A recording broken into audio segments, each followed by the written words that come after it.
سنة 1996 في مدينة طنطا محافظة الغربية كان في بنت اسمها فاطمة عايشة في وسط أسرتها الصغيرة المكونة من أب وأم وثلاث بنات.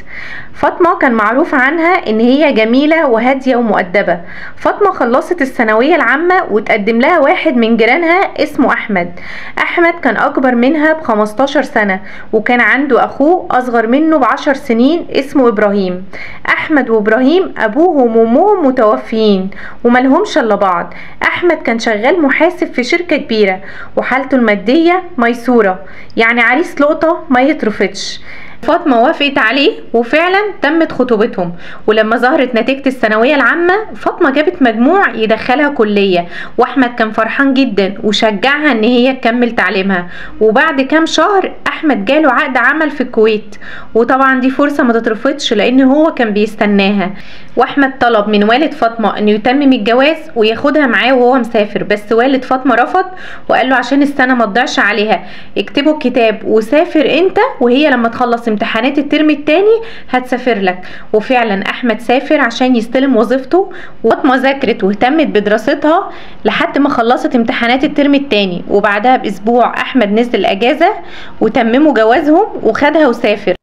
واحمد طلب من فاطمه قبل ما يسافروا ان هي تأجل دراستها لمده 2 سنين، ووافقت وسافروا. وكانت حياتهم كانت هادية وبسيطة وجميلة. وفي خلال السنتين دول أحمد كان اتعلق بفاطمة جدا، وفاطمة طلبت منه ان هما ينزلوا اجازة عشان تكمل دراستها، وخصوصا ان ما كانش فيه خلفة. ولما نزلوا فاطمة طلبت من أحمد ان يجيب لها شقة تانية جديدة غير الشقة اللي هما ما قعدوش فيها اصلا. واحمد من حبه في فاطمة ما كانش بيأخر لها اي طلب. واحمد استعان باخوه ابراهيم الصغير يدور له على احسن شقة في طنطا. بالفعل ابراهيم لقى شقة كويسة واشتراها.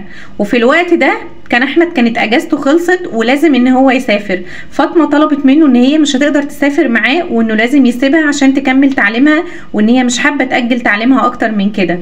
وبعد ما هو سافر والده فاطمه سالتها انتوا ليه ما خلفتوش لحد دلوقتي، وقالت لها لازم تروحي تعملي تحاليل وتطمني على نفسك. وفعلا فاطمه راحت عملت التحاليل، والدكتوره طمنتها وقالت لها ان هي ما عندهاش اي حاجه وانه جوزها لازم يعمل التحاليل زيها. احمد نزل اجازه وقعدوا في شقه العيله عند اخوه عشان شقتهم الجديده لسه ما اتفرشتش. فاطمه طلبت منه ان هو يروح يعمل تحاليل عشان يطمنوا، وخصوصا ان احمد كان عايز يخلف عيال كتير من فاطمه. وبالفعل راح وعمل التحاليل، ويوم ظهور النتيجه احمد جاله دور برد وتعب جدا. فطلب من فاطمه ان هي تروح تستلم نتيجه التحليل. ولما راحت عشان تستلم النتيجه الدكتوره فاجئتها انه احمد عنده مشاكل كتير ونسبه انجابه ضعيفه. ففاطمه طلبت من الدكتوره ان الموضوع ده يفضل سر ما بينهم، يمكن الموضوع يتحل من عند ربنا واحمد يقدر ان هو يخلف. وفاطمه رجعت البيت وفهمت احمد ان مفيش اي مشاكل وان هي مساله وقت مش اكتر.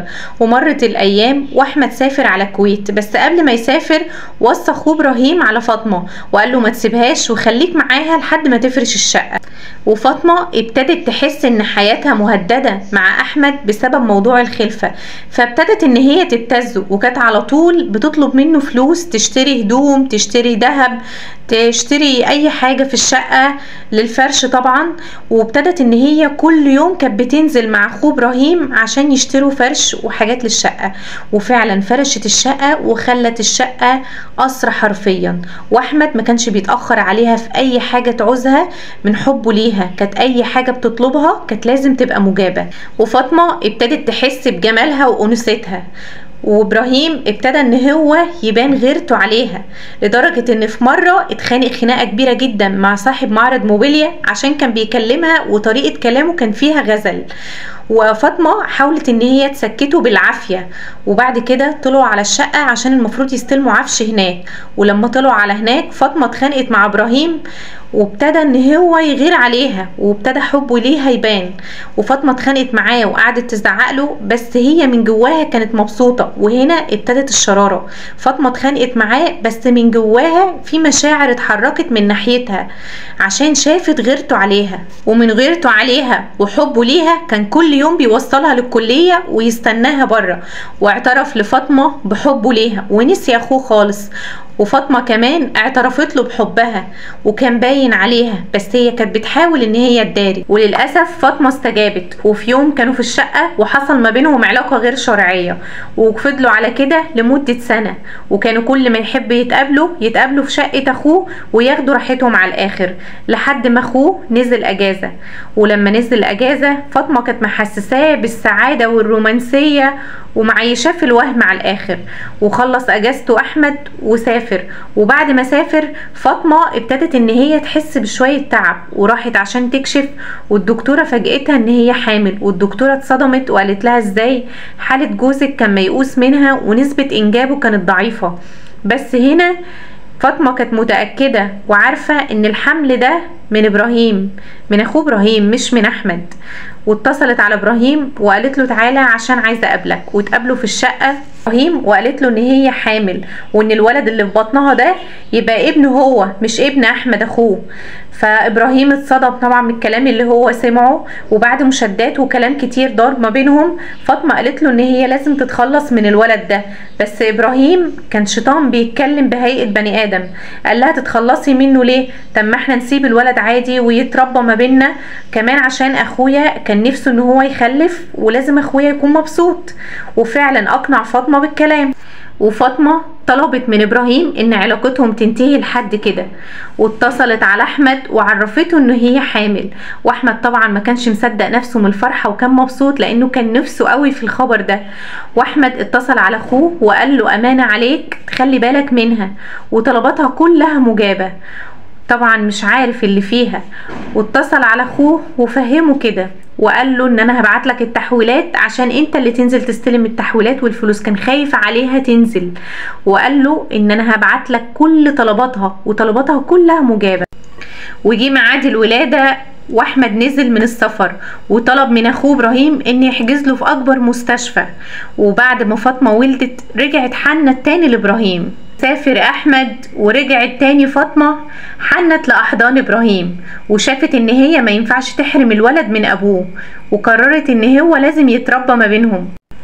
وعدى 3 سنين واحمد مش حاسس باي حاجة، وابراهيم متكفل بتربية الولد واحمد متكفل بمصاريف الكل. وفي يوم فاطمة جالها اتصال من شغل جوزها وبيعرفوها ان جوزها توفى بسكتة قلبية، والخبر نزل عليها زي الصدمة، ما بقتش عارفة تعمل ايه. وبعد موت جوزها بشهر اكتشفت انه سايب مبلغ كبير في البنك، بس هي ما تقدرش ان هي تتصرف فيه لان المجلس الحزبي حط ايده عليه. هنا ابتدى ابراهيم انه يتخانق معاها وبقى يهددها ويعرفها ان هو هيفضحها انها ست خاينة، وان الولد ده يبقى ابنه هو مش ابن اخوه. وقال لها ان لولا الولد ده كان زماني انا اللي ورثت، وان هي ملهاش الا ربع بس، وان ده حقه هو. فابتدت ان هي تخاف وتقلق، وكانت بتسكته لان هي كان معاها دهب كتير، وكانت بتبيع الدهب وتديله فلوس عشان خاطر ان هو يسكت، لحد ما زهقت. كان كل شويه يهددها ويبتزها، لحد ما في يوم اتعرفت على ولد اسمه كريم عامل ديليفري. ده كان بيتعاطى، بس عامل الديليفري ده كان محتاج طبعا عشان بيتعاطى محتاج كل جنيه، فهي استغلت النقطه دي وكلمته وقالت له تعالى عشان انا عايزاك، واتفقت معاه ان هو يخلص على ابراهيم. وفي يوم عملت كأنها بتطلب ديليفري عادي، ولما جه كريم ابراهيم هو اللي فتح له باب الشقة وخلصوا عليه. وهم طالعين بيجروا على السلم بعد ما خلصوا عليه، طالعين بيجروا على السلم وكريم بيجري على السلم، واحد جارهم شافهم وبلغ عنهم وتم القبض عليهم، وخدت 15 سنة سجن. وتم الحكم على كريم بالإعدام، وأمال اتحكم عليها ب15 سنة. ده كان أكبر درس للغدر والخيانة وزنا المحارم.